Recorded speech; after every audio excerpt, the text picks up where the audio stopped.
mundohu të shtosh sadakan. Mirë është fëmijëve të vegjël t'i jepet nga 1000 lekë i vjetra apo 1 euro në dorë. Merre, çoje diku apo futen në kuti apo ku diun me fjalë me njëtin e sadakas. 10 ditë rresht i Zot e di se qa ka shkrujt Zoti shpërblime për ato fëmijë që i ndoshta se kupton për momentin, por atë që ka shkrujt Allahu, se çfarë ka ruajtur për te, kur të rritet, i Zot e di. A mund të ruaj Zoti nga belaja? A mund të hapi Allahu menjen më shumë?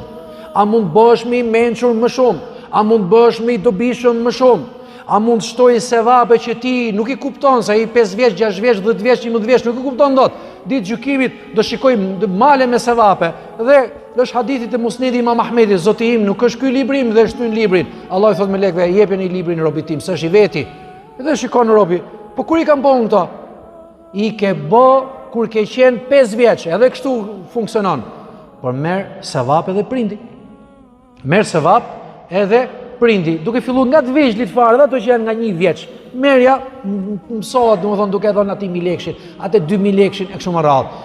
10 ditë rresht, se ajo dita e Bayramit është dita e Kurbanit, prehet mishi e kështu me radhë. Por 9 ditët e para, nëse ne familjarisht e bëjmë zakon dhënien e sadakas, imagjinoje se çfarë ndodh me sadakan për vetveten tonë dhe familjen tonë.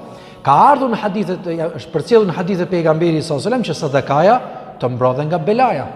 Atëre, sa bela e madhe mund të jetë diçka që Zoti e shumë fishon aq shumë këtë sadaka në 10 ditën e parë të muajit Dhul Hijje, sa që domethënë kur mendon robi, kur e kisha një problem shumë të madh, po ma lehtësoi Zoti si ka mundësi, ndoshta një sadaka. 2000 lekë, 500 lekë i vjetër e ka dhënë në ditët e para të Dhul Hijjes. Andaj mos të ngurojmë që të shfrytëzojmë rastin edhe për çështjen e sadakas.